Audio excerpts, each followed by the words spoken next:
Welcome to Blue Collar Mystics, the under-the-hood approach to the depths of human consciousness. So many mysteries, so little time, so many big words. That's why we aim to take the mystical and make it practical, usable in your everyday life. And you know, we want to hear from you. We want to hear your story. What happened when you started asking yourself the real questions? Like, who am I? What is this? Is it a hologram? Is this some kind of weird cosmic joke? Hey, these are the questions that we are trying to get to the bottom of as we explore the final rabbit hole together here as Blue Collar Mystics.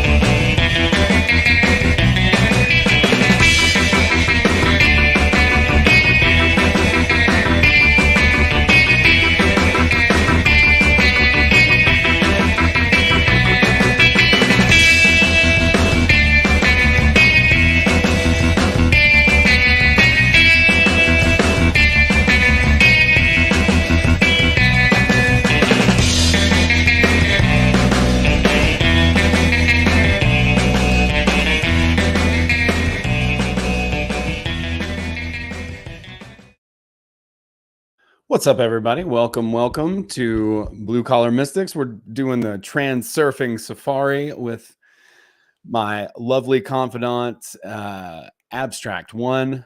Welcome to the show. What's up, Abbie? How you doing? I'm great. How are you?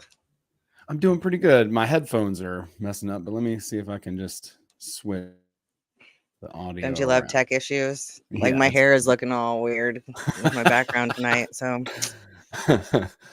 I think I should be able to just put you on the speakers and be okay. Yeah, let's try that. I'll let you know if there's weird echo. All right. Yeah. And chat, let us know. Yeah. What's up, everybody? Welcome to the show. Yeah, I guess those headphones are probably just done. I've been dragging my phone around the gym because they're plug-in headphones. So You hey, gotta thank have you. music in the gym. Yeah, I finally got some wireless ones, but I thought it was maybe the connector. Hey, thanks for the sweet Thank comments you. all the way up top. Appreciate it. Thanks, everybody. Thanks for being here. I'm really excited. I love this particular chapter. I read this several times. We were just talking about it, and yeah, we'll have a lot to talk about tonight. I hope y'all are hanging in there, doing well. All is going as it is going well. You know, that's the thing about it. Right? That's the funny part of the book, and we'll be talking about It's all this unfolding chapter exactly as it should, right? Right. This chapter as it should. Yeah. This chapter is really the whole crux of the book, and I think it really puts it all together. And It does. yeah. This It is really does. for whatever reason, I felt like this was so much earlier in the book. Like, because it is all of it, really. It's the key to how it all works. It's about putting the cause in the place of the cause and letting the effect be what the effect is. I think we just get so caught up. But knowing which is which, though. Yeah, we get lost. It's really easy to just get caught up and not know where the cause is. That it's really the relationship to it that we are needing to focus on, not the external circumstances. Because when we focus on the external circumstances, we're creating a feedback loop with the external circumstances, and we need to use our mind as leverage in order to create the relationship to reality so that the mirror reflects it. Yeah, it's beautifully put, and it's no different really than any of the other spiritual principles from many other books. But Yeah, great way to say it. it's a great metaphor too. You know, the world is literally a mirror. And if you remember that and remember the mirror principles, just as you would in a regular mirror, and you apply that to everything, then you get to see magic happen in your life. And it's really, it's no longer magic. You realize that's just the nature of everything. Yeah, it's pretty dope. Yeah, it's just the way that reality begins to move as a result of the way that you view it. Basically, we're using confirmation bias all the time, to define our reality. And what we've been learning through the quantum physics whole thing is whatever people actively are testing for, if they're like, oh, well, particles are at the base of reality, or that they do the double split experiment, or they're trying to explain string theory or whatever. And it's like, you get exactly what you test for, and he talks about the people who are kind of thought leaders in this chapter as mirror makers, because the predominant thought, whatever that winds up being, is kind of what everyone's queuing off of and believing that about reality, which is making it more true because we each have our own layer, we each have our own sort of projection into the great mirror, and those are all overlapping. It's a lot to think about, but but you're exactly right. It's like way less magic when you kind of just step back and see it for what it is. I think it feels like magic at first when you start to apply the principles and see them work. And you're like, whoa, this is insane. And then you're like, oh, no, this is really so basic and so easy to understand. And it makes so much sense why things didn't work out for me for so long. That's And kind of the it intense. did. Yeah, that's the intense part.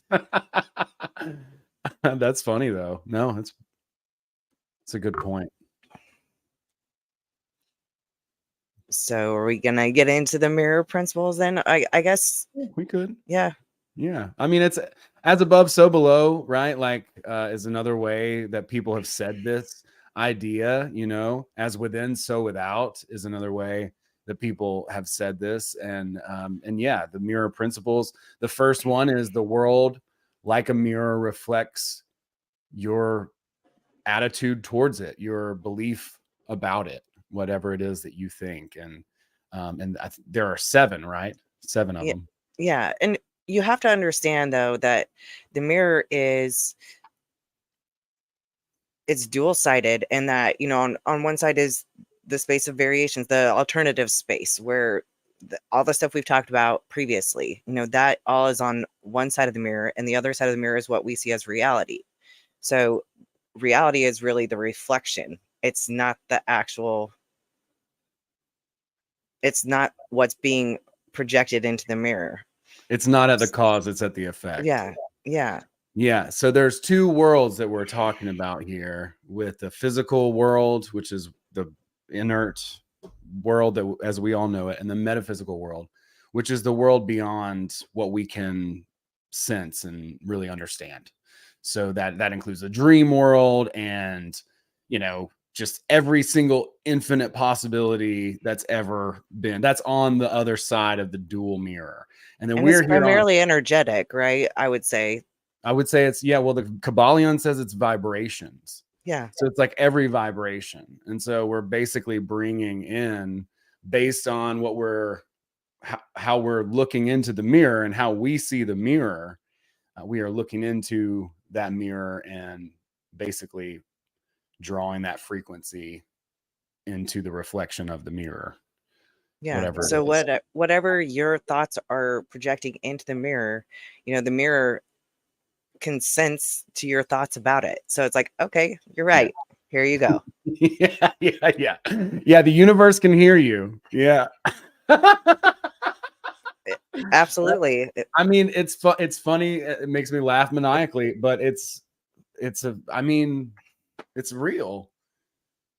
And so you're going to be exposed. You're going to be vulnerable, your beliefs, what they are. So you might as well not try to hide them, but see what they are, because the mirror is reflecting those. And in order to adjust the reflection, you got to work on this, the image. Yeah. And instead of like, you changed your relationship to the problem instead of just being immersed in the problem. Like, my life is shit. Everything always falls apart. The mirror, you look, it's like looking in a mirror. Say it to a mirror. Like, my life is shit. It always falls apart. And the mirror, the reflection is literally going, you're right. It's shit. Your life is shit. It's going to fall apart. And it happens every single time. I mean, you put it in there. And it's the observer effect, or the reticular activation syndrome, or syndrome. Not syndrome, system. You'll observe more of what you expect to see. Exactly. Yeah, it's yeah. There's another term for it too, where you're just, it's a fulfilled prophecy, or what is it called? Self-fulfilled prophecy. Yeah, self-fulfilling prophecy. Exactly. Yeah, I'm blanking on that. Yeah, it's interesting to think about too, because you have to adjust it beforehand. So if you're just queuing off of what is right now, then you're just in the loop of what is right now, right? Like, and that's it. So it could be that things are, kind of in a disarray, they're chaotic, whatever. If you're keying off that, you're just actively making that more the reality. But if you can start to compose yourself and change your attitude toward the problem, your relationship to it, then you can start to relax a little bit and start to move your awareness toward the cause more, and project the image that you want to see, start to move in that direction. So if the world is like a mirror that reflects your relationship to it, it will confirm your worst expectations, and your hopes and dreams almost never come true. And the reason for this is the second mirror principle, which is that the reflection is formed with the unity of heart and mind. And your heart and mind, again, we've talked about this before, have a very simple time with aversions and fears, because things that you hate, you usually hate with your heart. Mm-hmm. So, and your mind is already there. So you will project that into the mirror, and then that's what you get. You get more of what you hate. And fear is not just your heart, it's all consuming. Like, you can't control the physical response as well as the mental and emotional response. So fear is almost always confirmed as well. So it goes back to heart and mind alignment. Yeah. The ultimate polarizing dual force, which is like electricity, when heart and mind are in alignment. And so it's very easy for us to align on what it is that we don't want, fear, things like that. When we look in the mirror and we see things in the mirror that we don't want, it's real easy to look at those and focus on those.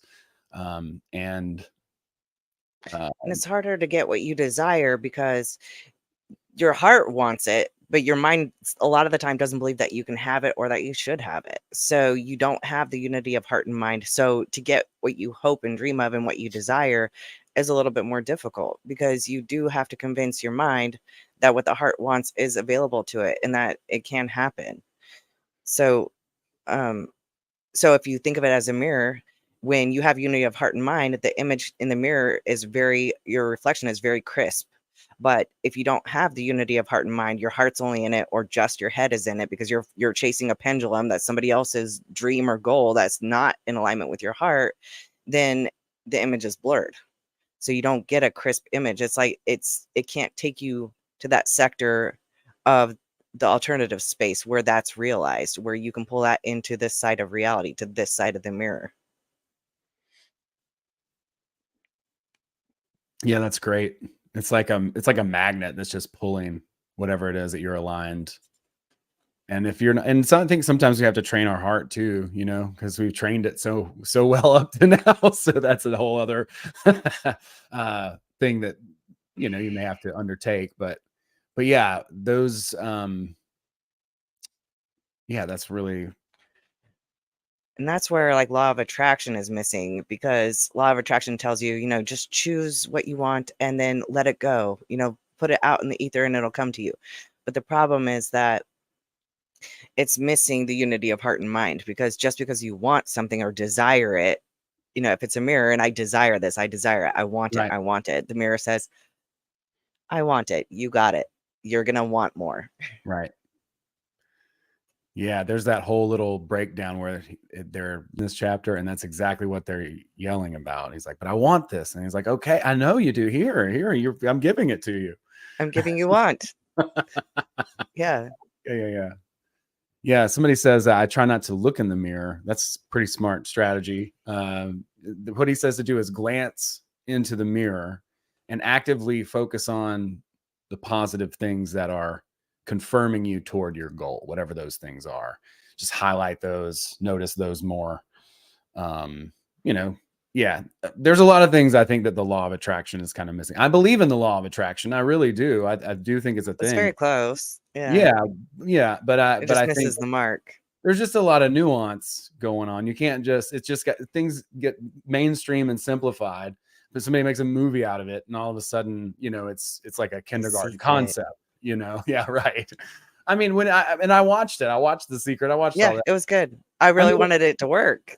I really did too. Yeah, I'm still waiting on a check in the mail, you know, any day now, bro. But no, I think the unity of heart and mind is a really differentiating thing. It was something that, honest to God, like I didn't even know that was possible.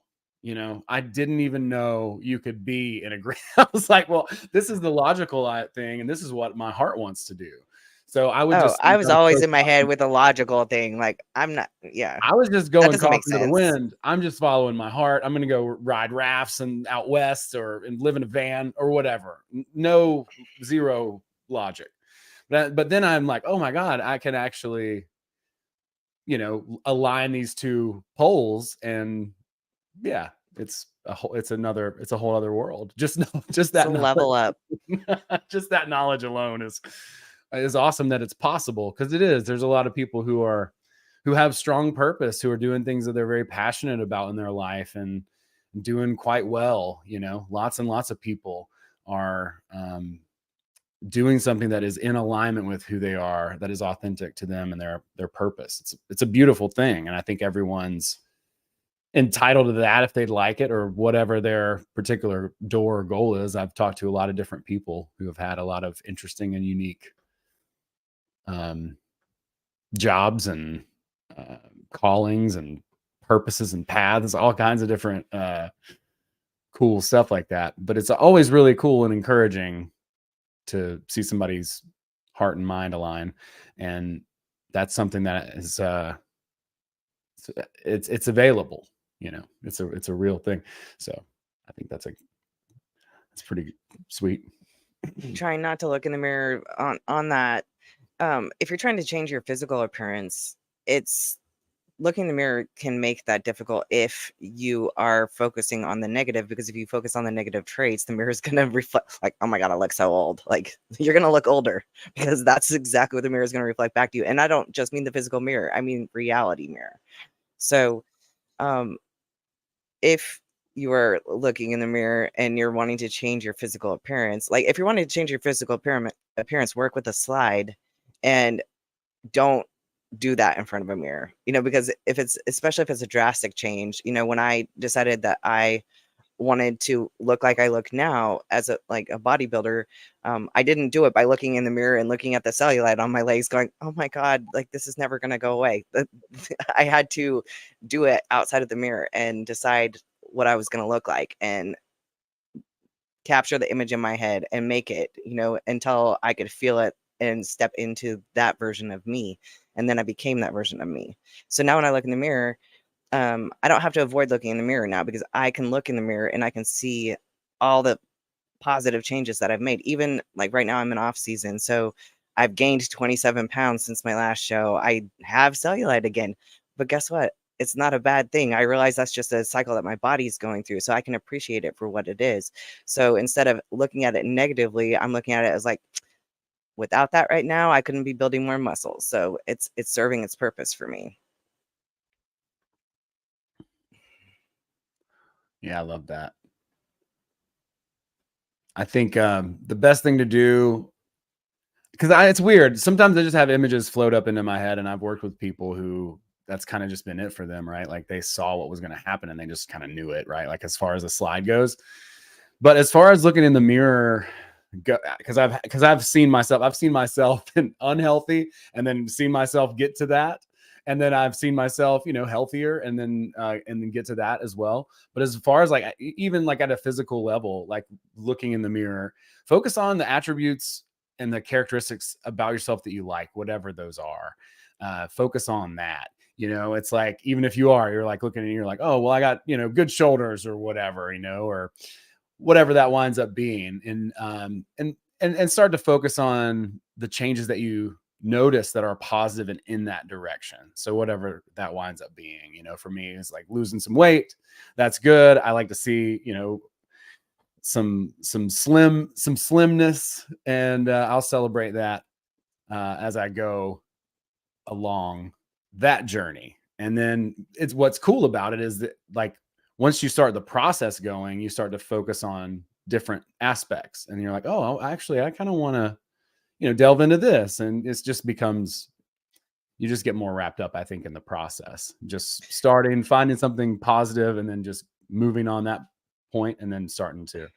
And let me say this, if you hear, several people compliment you on one thing, like they tell you have a nice smile or that you have great eyes, believe them, because you've heard it more than once. They're telling you that for a reason. So if that's what you need to focus on when you look in the mirror, then focus on that. So that way you see more of your positive qualities. Yeah. Anyway. Yeah. So 100%. Love yourself and believe people when they tell you how awesome you are. Yeah. Listen to Abbie, damn it. seriously. I love that. That's great. Well, and my whole thought on it is this, like, and this is why, I'm a woman in her 40s, but I transformed my body. I could have told myself all the things, like, you're too old, you're too fat, you're too whatever. And, you don't have time, you don't have all of this stuff. But I didn't do that. I told myself that I deserve to have a body that I loved once in my lifetime. And I'm not giving up on myself. And I didn't. And now I have an amazing ass. I'm not going to lie. Hell yeah. I'm proud of what I've done, and You should be. yeah.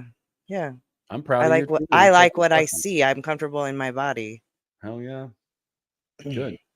Yeah, I think that's a beautiful aspiration too. I feel like that too. As one of those things too, I learned, because I went bald pretty young, I never got to grow my hair out. So I'm going to try to get my body in a shape that I like it, as as kind of an answer to that, But This no, is your avatar. You can level it up any way you want. I know I could grow hair, but my hair wasn't that great anyway. That's cool. That's it. But no, I'm so inspired by you. I think it's awesome what you've been able to do, and I think it's inspiring to a lot of people. Should we talk about the delay? Yes, that's probably the most important thing. And I love the way that he paints the picture in the book. So the third mirror principle is that there's a delay in the reaction of the dual mirror. So it's like you're standing in front of a mirror, and then you don't see your reflection yet. And then a couple of seconds later, it shows up. And then you raise your hand, but it doesn't show up yet. And then you put your hand down, and it still hasn't gone up yet. And then it goes up. Reality is the same exact way. It has a delay in the mirror. It's not instant. You don't pull things from the space of alternatives and bring it into this side of reality instantly, most of the time, unless it's a very similar timeline. But that's why it's so important to work with your slides. Like a Polaroid. Yeah. And that's where, like, the amalgam formula comes in, right?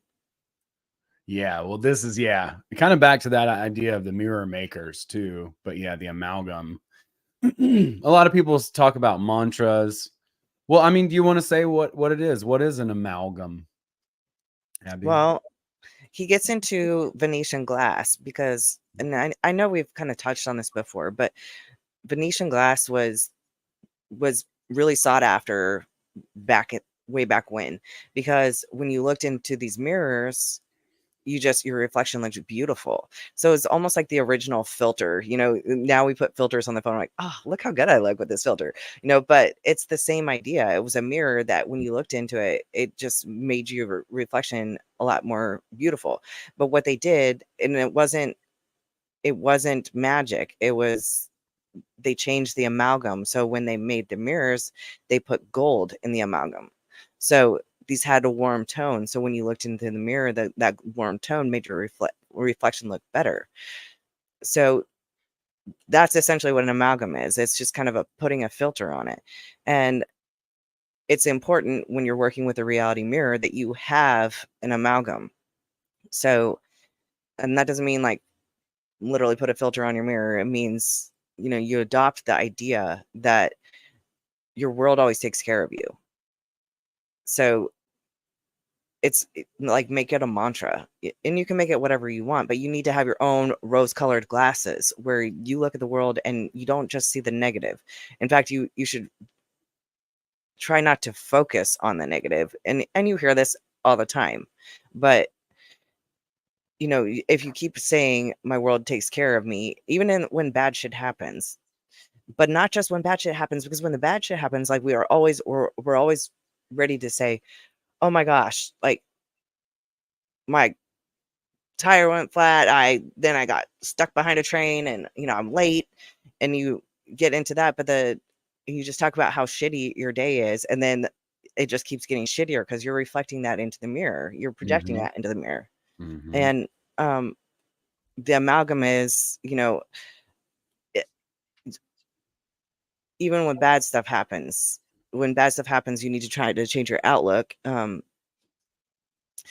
Don't express the dissatisfaction, but especially when the good stuff happens, because we forget, like, when you get the prime parking spot, or you show up late and you get the best seat in the house, you forget to even acknowledge that to the world. You Right. forget to be appreciative and thankful for that. Right. But if you just make it a mantra, like, "Oh, my world always takes care of me, I got the best parking spot." Cheney actually had a really good way of seeing this one day that I loved too. She had just gotten back or was going to a cruise, and she said, I always get the best parking spot, but all the parking spots in the parking garage were filled. She's like, so I had to, park across the street. And my wife looked at me and she said, well, why, I thought you always got the best parking spot. She goes, you know what? We actually did, because we're going to be the first ones out of this bitch when we get back. So it's so important to kind of see that Yeah. and realize that your world is taking care of you one way or another. Yeah, the way I like to think about the amalgam is that if people are familiar with NLP, it would be presupposition. So it's whatever you presuppose about the world, that's what the amalgam is. So if you want it to be gold, then you'll use an amalgam like, my world is always taking care of me. My world and I go for a walk. Everything's unfolding as it should. If you want a shitty amalgam and you want the mirror to reflect, poorly for you, then you have an attitude that's like, everything always does bad, and it's scientifically proven. I was just watching a couple of videos earlier about luck, and this guy who studies luck. I'll shoot him to you afterwards. And it's like, it's statistically what we're talking about. Like, they can measure it. They're measuring it scientifically. Like, this person believes they have bad luck about one thing. If they believe they have bad luck about one thing, they believe they have bad luck about everything. And if they believe they have good luck about one thing, then they have good luck about everything. So, I mean, that's it. I mean, that is the amalgam. They're like, I'm walking around, I got good luck, good things happen. That's the amalgam. That's the backing in the mirror glass that they've put there, and you can put whatever amalgam that you would like. That's totally up to you. You can make it, distorted. And that's another thing we should talk about too, is that the distortion. So whenever you try and force it to happen, you are actually pushing, like kind of pushing on the mirror and bending the mirror. And that's not good either. That's, I don't think you don't want to do that. I don't think. Because the delay factor, you have to, because there is a delay, you don't need to go take it into your own hands and be like, oh, I have to do this on my own. I have to, I have to make it happen. You work with your side, you do the first step and let it go, just like we've been talking about this whole time.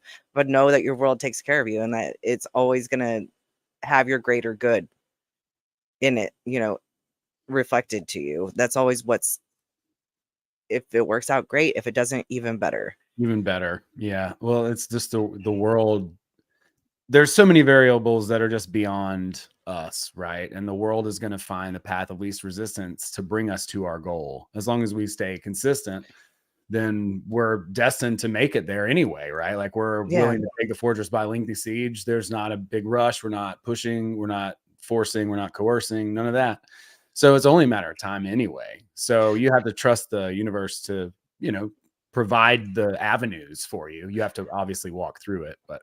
And that's why, like, when we're folding the Patience of the Medici cards and you're doing the chains, like, that's what it's taught me, is that the way that you get to your desired result usually has hiccups in it. And those hiccups are part of the chain. They have to happen in order for your thing to happen. And so you start to see how all these events are interwoven and interlinked, but they're all taking you to where you want to be. So it's really, it comes down to consciously controlling your outlook. Mm-hmm.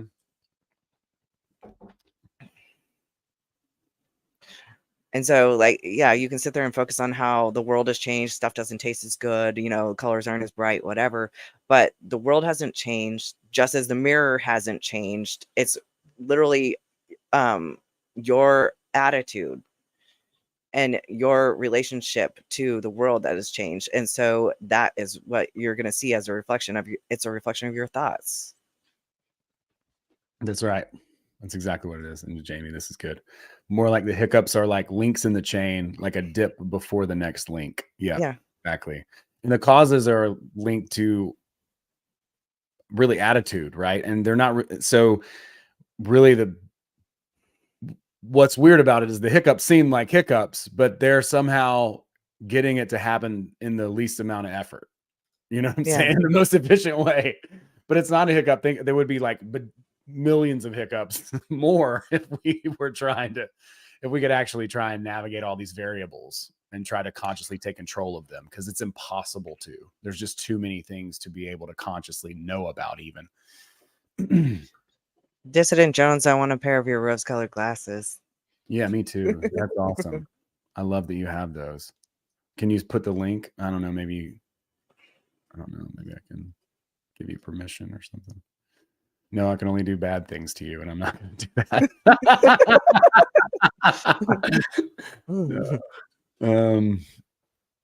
Yeah. No, it's such an apt metaphor, the mirror thing. It's just insane. I had a friend of mine, and he would listen to this chapter over and over and over and over again. And I'm doing the same thing. I'm just like, this is it. This is the way this stuff works, It's so important to remember to just stay at the cause and adjust the attitude. It's so easy to get swept up into the effect and see the mirror and be like, oh no, when those hiccups happen and you're like, instead, if you can just, hey, you know what, this is a part of a thing. This is an opportunity to readjust, whatever it is, just really just staying calm. What I want to kind of keep people in mind of is it's never too late for that reframe. It's you know what I mean? Even if first you freaked out a little bit, you had a reaction to something, it doesn't mean you can't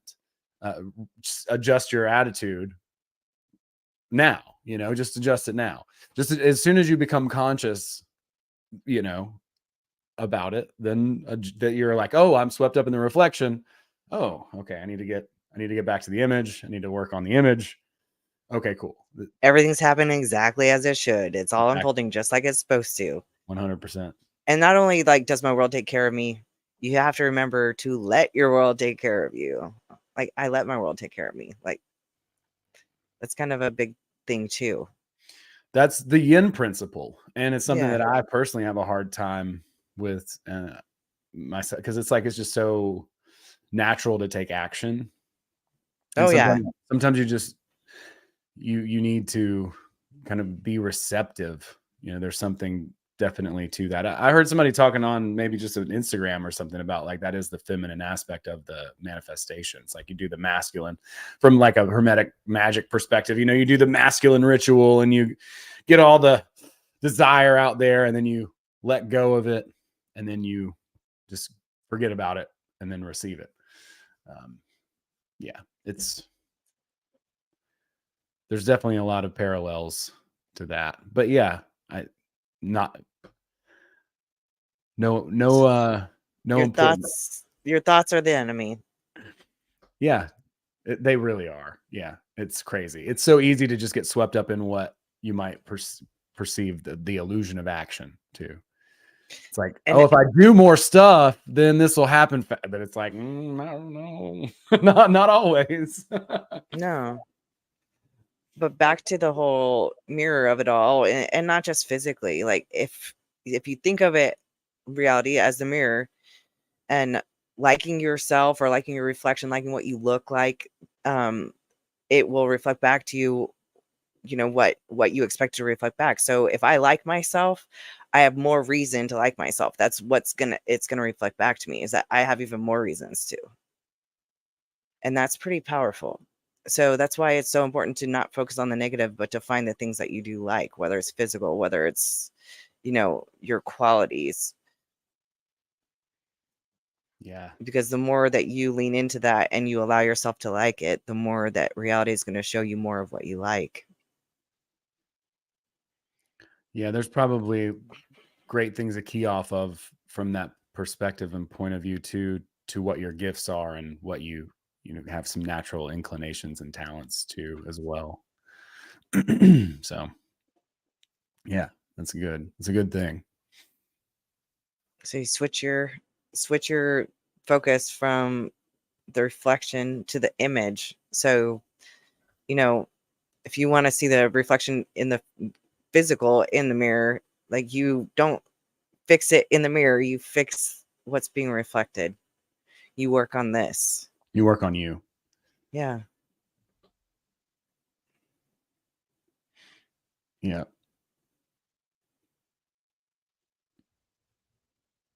It's so simple, but it's profound. Super, It is. super profound. Because we're at the cause, right? Like we're at the cause. You're at the cause. The effect is the reflection. And the delay thing is tricky too. You're kind of, but he says later in this chapter, he's like, you don't have to believe. Just do the action. Just do it. Try it. Don't look at the, have we gotten there Yeah, yet? you don't have to be like, I believe this is I'm gonna work. jumping This is around. gonna work. Like, what if I don't believe it's gonna work? Right. Just try it. You don't have to Try it. believe it at Don't all. Just believe. try it. Yeah. Just try It it. doesn't take belief. It doesn't take faith. No. Just adjust one little thing. Just make a small adjustment and test it.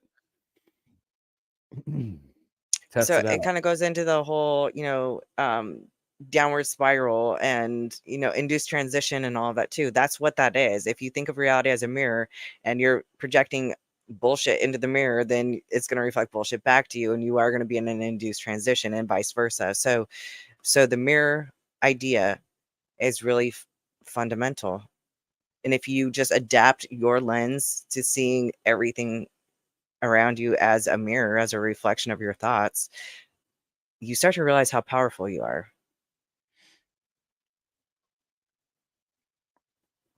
Yeah, I think you start to, focus on yourself more in a healthy way, in your intuition, what it is that you're hearing from the rustle of the morning stars, right?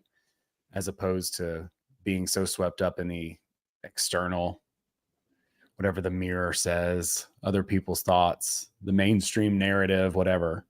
So it's good to just focus on, yourself. Like, what is the ultimate cause of the reflection? And then, like he says, you don't even have to believe it. Just try it.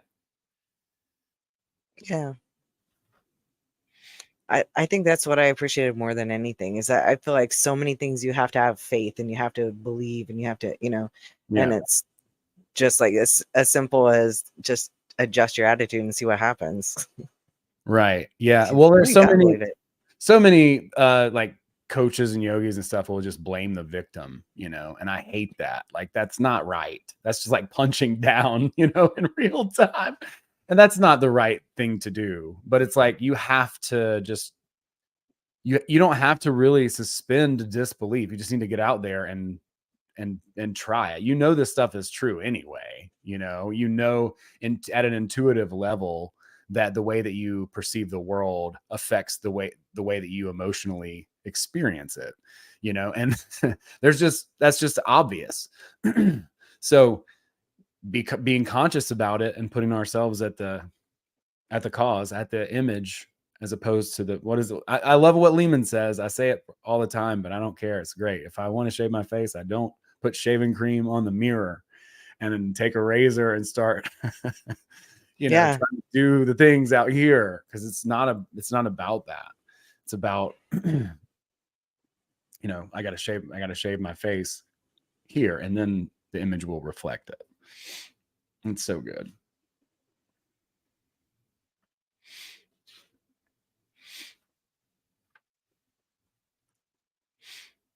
So, fourth mirror principle, I believe, if I wrote it down right, the mirror states the content of the relationship and ignores the nature of the relationship. Yeah. So it's not a respecter of persons, would be the Christian way to say that. Like, it doesn't matter what it is that you're broadcasting to the mirror, it's going to reflect it. And it doesn't matter if you're a good person or a bad person or any of that. It's not really about your relationship. You could be the sweetest, most loving, charming, kindest person in the whole wide world, but if your relationship to the mirror is that you are always taken advantage of and people walk all over you, then that's what's going to be the reality of it. So, yeah. So it's really about the single people. There are no good men left in the world. Right. These are mind viruses, Yeah. They really are. It's like, there's so I'm many. never gonna find someone. Right. I'm bad at love. Like, whatever. Oh, I love that song. It's a great song. It's a fantastic song. It's not a good belief. You know what I'm No, saying? no, I know. And that's the thing, is that They get in there though. music is spells too. So be careful. Be careful what you're like resonating with. Don't allow that in your heart and mind. Dude, I'm crazy. I've gone, like, I'm very picky. I still listen to a lot of music, like lyrics and just crazy, weird music, because I love all kinds of music. But I would say 90% of the time now, I just listen to music, no vocals in it at all. Just like jazz and like cool, like modern instrumental, down tempo kind of stuff. Whatever. I don't know. I like a lot of music like that. And I think it's a huge difference. I tried to get away from a lot of lyrical stuff because there's so much magic in all of it. And a lot of it's not good. But I just realized, and I was the person who would, like, I had my angry playlist and I had my my sad playlist. But the thing is that it works. Like, you listen to your angry music, it's gonna make you more pissed off. And the sad music is gonna make you more sad, like feel depressed and stuff. And so instead of doing that, I can just listen to the song, but try not to like emote with it. Like, I don't have to feel the emotion. I can just appreciate it for the song. Yeah. And then sometimes it's fun to do, but it's like, I had to just become a little bit more conscious about it, because I would just like let stuff play on the back, and it gets in here. It does. It sneaks in. So I'm just a little bit more aware of that, it's like, absolutely. You have to be. It helps, because a lot of it is made with malintention. I do believe that. Well, a lot of it's CIA, so of course it is. Yeah. Right. Yeah. But yeah, the mirror doesn't care. It's just going to do what it does. It's not going to make exceptions for you. It's not going to change the way that it works for anybody. It's just going to be doing what it does. It's just going to reflect whatever it is that you project at it. It doesn't care. That's how I interpret that. I don't know. Yeah, absolutely. Very good synopsis. So the fifth mirror principle is don't think about what you do not want. Think about what you're striving to obtain. Because I don't want this. The mirror's going to just say, you don't want it. I swear to God, it's like, it's such a habit. Even at the beginning of any moment, I don't know what it comes from. Maybe it's, maybe a lot of people experience this. Maybe it was from doing a lot of like creative problem solving stuff and being on set or whatever. But immediately I'm like, well, I don't want this to happen. I don't want this to happen. Anytime I'm presented with a new, and you know, from one place of like logistics and preparation and stuff, it's good to be able to think about that, you know. But what I think the thing about it that we don't want to get looped into is aligning heart and mind. So we're like passionately really not wanting, obsessed and worried about it. Yeah. Right. Worrying. Right. Exactly. So it's like, hey, you can think about the things that could be bad to happen and troubleshoot those. Just don't invest a lot of, you know, emotional capital into it. Right. And the line, heart, and mind in there.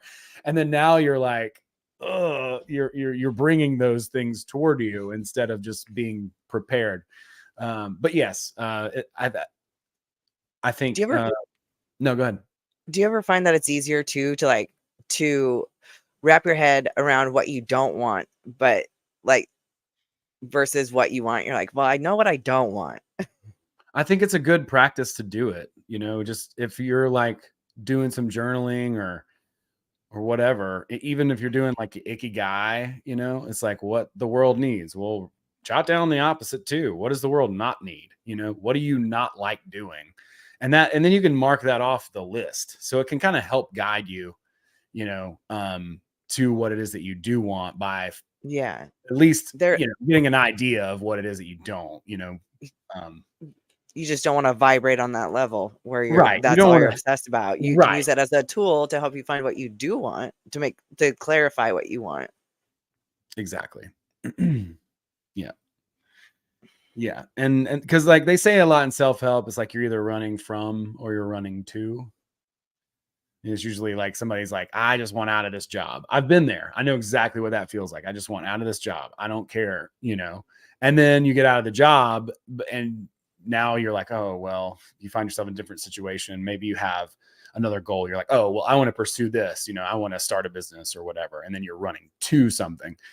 But some people are just running from, some people are running to.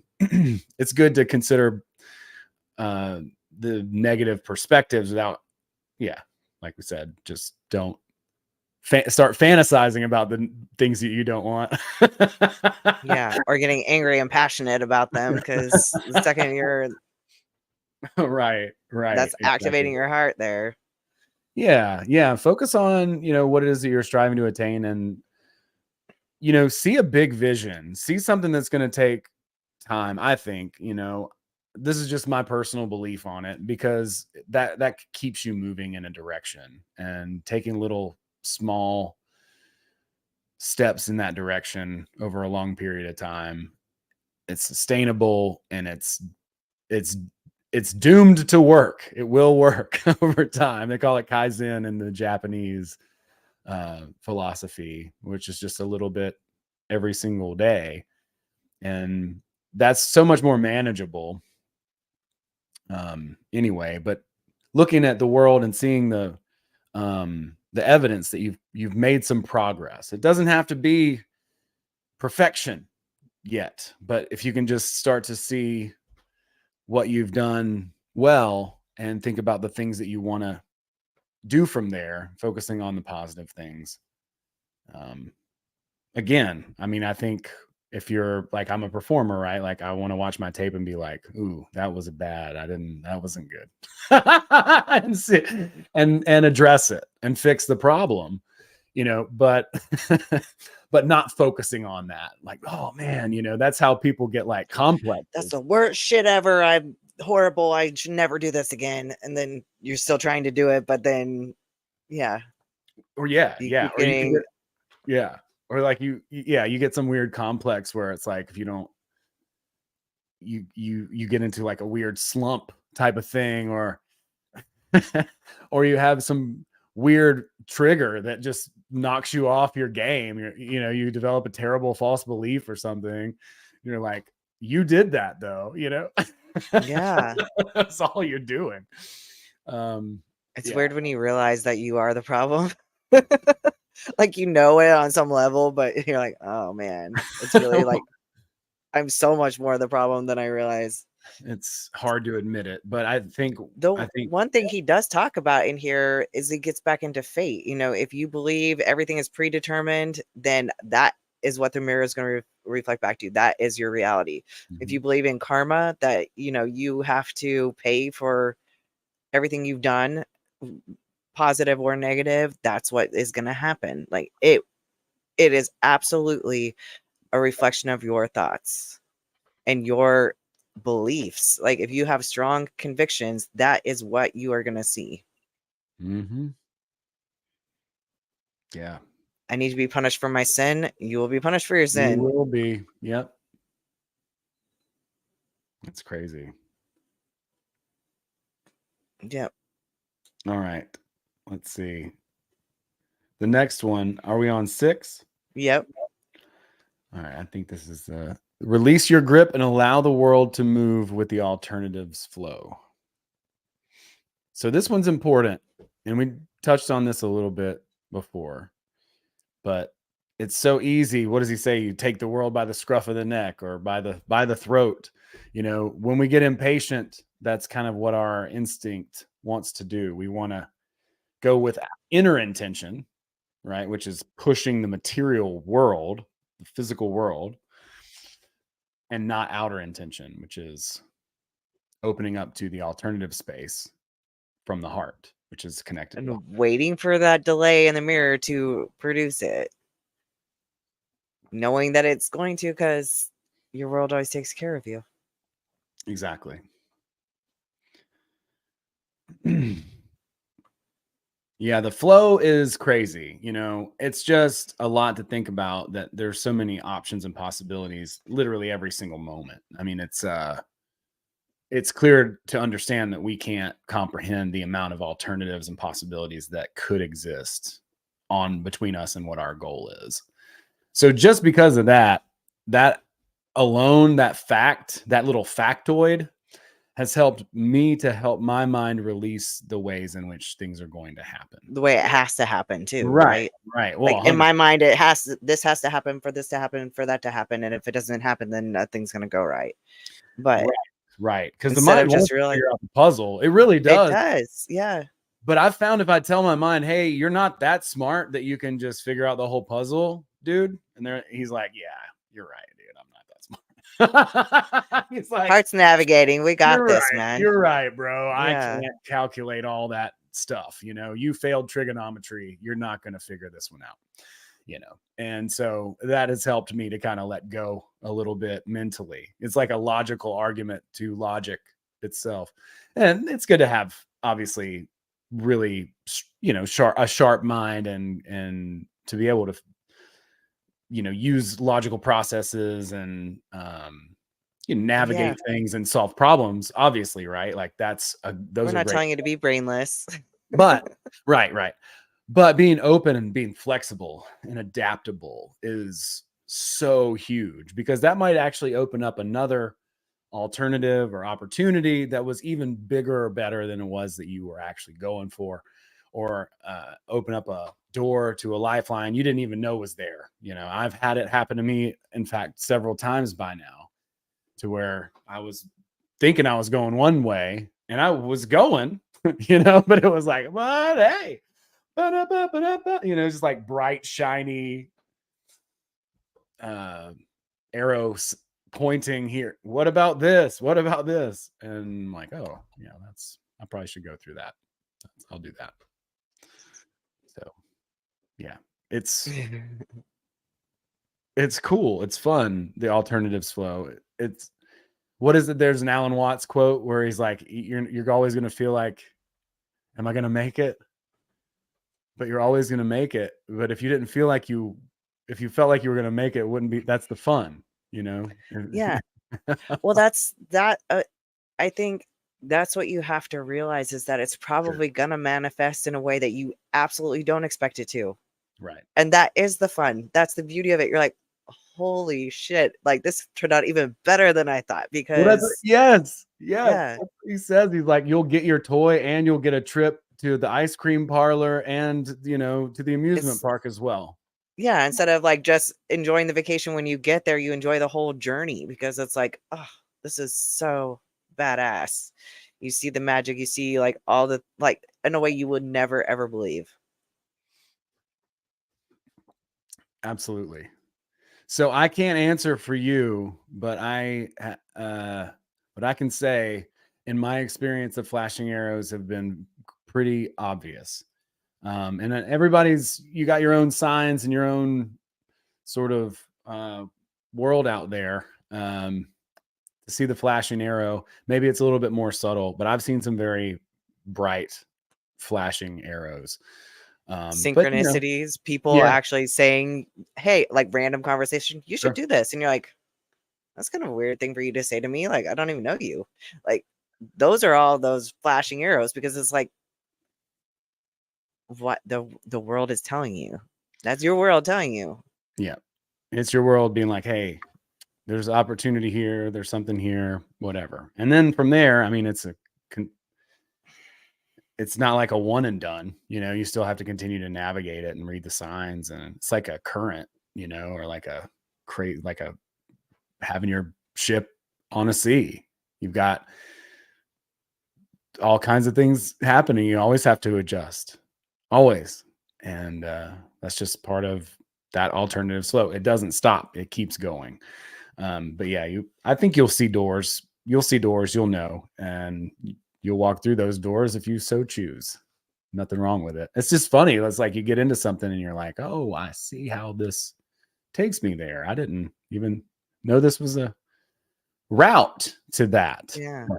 But okay, and whatever.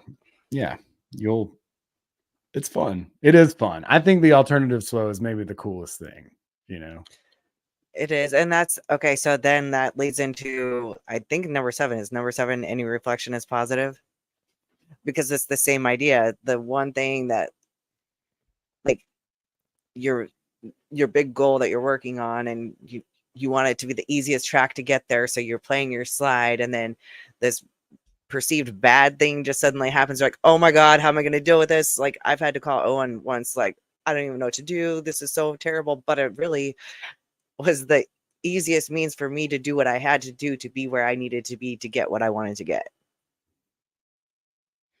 It was my catalyst and I needed it. Yeah, it's crazy. So even the really bad shit is usually probably very good. It really is. Yeah. Anybody that you ever hear their story, like I met a guy today who blew my freaking mind. Some of the stuff he told me, I was like, holy shit, you've endured that. But those are the things that people remember the most and cherish kind of the most. It's the best stories. It's the things that make us who we are.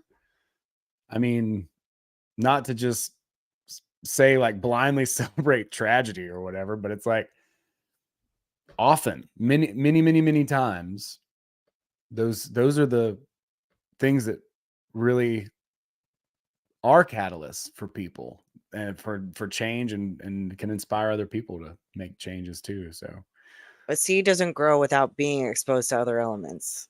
If it doesn't have water, if it doesn't have earth, if it doesn't freaking crack, it's not going to grow. So it's the same with everyone. So those perceived bad things, not to say that they aren't bad, but if you right. change your relationship to, or your outlook on it, and don't allow yourself to indulge in pity parties, you can see how it's going to be a good thing, and how it could be a good thing, and how it ultimately was a good thing.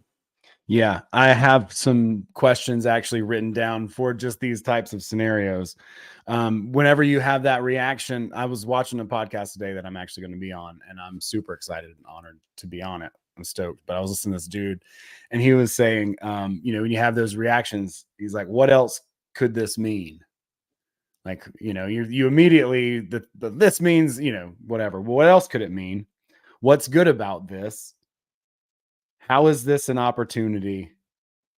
And what actions do I want to take at that point? You know, so it's bad. It's kind of like reframing it. Like, okay, I'm just gonna check back into the mirror, calm down, and then make those things happen, because it's easy to kind of get swept up in the panic. We all do it.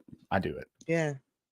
And I mean, it can be with anything. You could even put on a death of a loved one. I know, like, you know, I've lost plenty. So, but you can see, like, my mom died when I was 16. At the time, I didn't understand, like, why that had to happen to me and everything. But looking back now, my life would have been so different had she been around. And I don't regret any path that I've taken. So, you know, without that, I wouldn't be where I am now. Yeah, I used to spiral when I didn't get my way too. I'm haunted by a memory of mine when I was like in the mall and I wanted these Charles Barkley shoes that had just come out. Oh, But they I used didn't to have make the them. Barclays. I Yeah, had the dude, Barclays. they were so dope, dude. I wanted them so bad. But when they first come out, my foot wasn't big enough. I was still in like a kid size shoe. So, you know, I tried the shoes on and they were just massive, you know, they didn't fit me. And I was so upset, you know, I'm like walking through the mall crying or whatever. And my parents are like holding up different shoes. Like, what about this? What about? How about the Jordans? Oh no, humiliating, but so funny. But then when I got to college too, like if one thing went awry, then I would just unravel. And I noticed that type of behavior for years until I started, you know, working on myself and stuff. And man, what a huge difference it makes to not succumb to that. And even if you do for a minute, or you have road rage for a second, or something happens, like as soon as you notice, just, you know, because we all have our battles, challenges and things, but man, it's made such a huge difference to just be aware of that. You know, it's kind of like the heart and mind thing. It's like, holy shit, you can do that. Yeah. You can How not get foreign of a concept was that? right. To a lot of us. It's like, wait, what? Not lose my mind because I didn't get this parking spot or whatever. Like what? I didn't even think that there was like a separation between the two, you know, heart and mind. Like, but when you start to get it, you're like, oh, yeah. Yep. Yeah, absolutely. I love that. Jamie says laughing at yourself makes everything so much easier. It's true. You got to be able, it's so nice to be able to laugh at yourself. It's good. It's very healthy. I like to just think of it all as a big play. You know, I'm just an active participant in a play. That's how I watch the news too. We're just watching a play. I mean, yeah. I used to get so wrapped up in all the modern like events of things. Yeah. Call it like Current events and stuff. Yeah, whatever's going on, you know, to watch the YouTube channel and be like, oh no, what's going on today? And then just get into this like, oh God. Black pill. Basically, I mean, End of the world. What good is this doing me? This is ruining my energy and my outlook on life. I got to change it. It's not fun. It's not a good time. Let's hang out and have fun. Let's laugh and chill. And remember, from like Letters of the Past, you don't change the outer world by trying to change the outer world. You change it by changing you. We only have our layer that we can actually fix. That's literally it. We can only work on the image that we are projecting to the mirror, each and every one of us. We can't fix anybody else. We can't change their image. We can't change their reflection. That's not possible. It's just not. So, you know. But when you start changing your reflection and what you know, changing yourself, you are an inspiration and you become a light and you are helping other people see that they can change themselves too. And that is how you make a difference. You don't do it by like, it's, I don't want to say that your votes don't matter, but you're not going to do it in the polls or picketing. You're going to I'll do say it it. by Your fucking vote doesn't fucking matter. It doesn't. Yeah, we should know that by now, right? It's been a fucking joke for fucking decades. It's a joke. Like, I'll say it for you. Okay. Sorry. I'm going to say it counts on the local level, you know, but if you're voting for president, obviously that doesn't matter at all. Yeah. But yeah, I forgot what my point was. I'm sorry. I didn't jump. No, I think I already made the point, so didn't have to reiterate it. No, but yeah, I mean, don't get me wrong. I want to see. Yeah, I want to see a Change better yourself, world. you inspire others to change. And that's how you change the world. Yeah, I mean, it's easy to want to try to do it out here, but it's better. When other people see your magic, they're like, oh shit, how does she do that? I want some of that. Be a firefly. Oh, fireflies are out right now too. I saw a few when I was coming out here to podcasts. Hell yeah.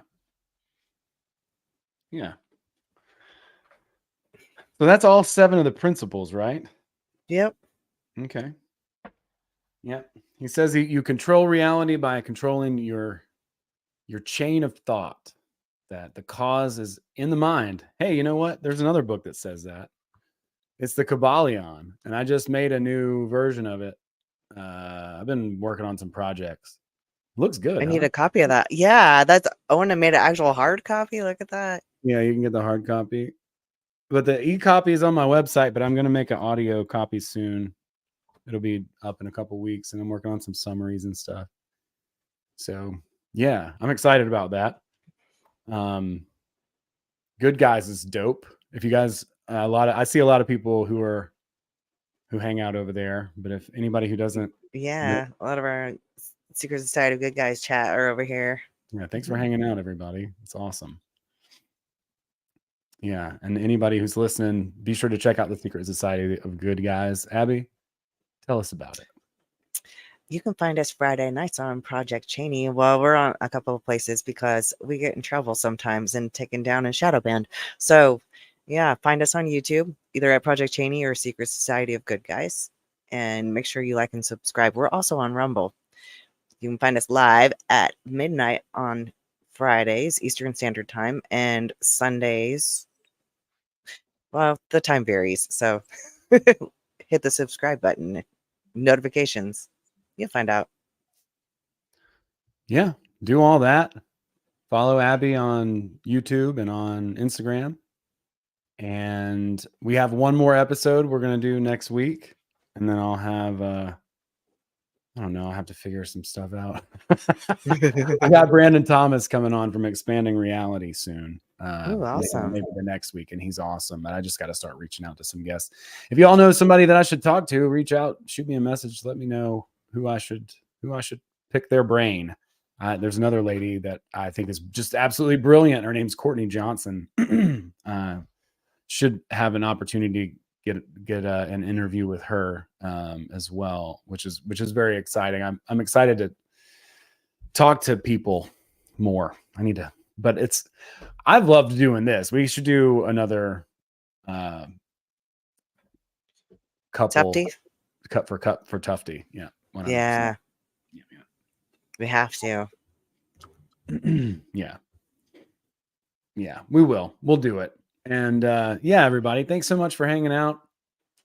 Y'all are amazing. Oh, the tuning forks. Yes. So my friend Laura, Owen, have you tried the tuning forks? I'm curious how they work and if they are worth the purchase. So they're pretty awesome. My friend Laura has been working with them, and she is still kind of dialing in her process, but I felt amazing after she worked on me for a bit. And I wish I would have had more time to play with them, but they're very, very cool. I think that there's a couple of different people that teach, and she's working with somebody, but it's not Eileen Day McCusick. Eileen Day McCusick is the person who wrote the book Electric Body, Electric Health, or something like that. That's right. And she's got another one too that goes a little bit more in depth on how exactly to use the forks. So she's got 2 books. But there's another lady too, I think she's up in the Northeast, who also teaches. So if you're going to do it, I think you got to go the whole full route probably and find somebody to kind of show you the ropes on it. Chance would probably know, Garton, some other people, or maybe some ways to kind of like learn it, because I think I don't know that there's a way to not learn it. You got to learn it hands-on. You can't, I don't think you can get a book obviously, but you got to try the stuff in the book, and it would be probably worth your time investment to just go to a workshop or something. That's my opinion. May the fork be with you. But yeah, I think they're awesome. I really enjoyed, and I wish we would have had more time. Honestly, it was crazy. We were so busy. I only got to do it really one time. And she had them at the Grimerica retreat. There were several people there that she worked on, but it was awesome. I think the forks are awesome. I want to get a set myself, but I also want to, because there's a lot you can do with them. They go different places. It's kind of intricate. It's kind of tedious to learn. But yeah, I think they're really awesome, but it's definitely a commitment. But definitely fun. Definitely really cool. All right, cool. All right, let's see here. Thanks everybody for being here. Wow. What an awesome turnout. You guys are great. We're going to get out of here. I'll cut this and print it, put it up on the podcast feed. Like I said, shoot me a message. And yeah, thanks so much, everybody. I'll put out a video later this week too. And check out the Secret Society of Good Guys. And we'll see y'all next week. Good night.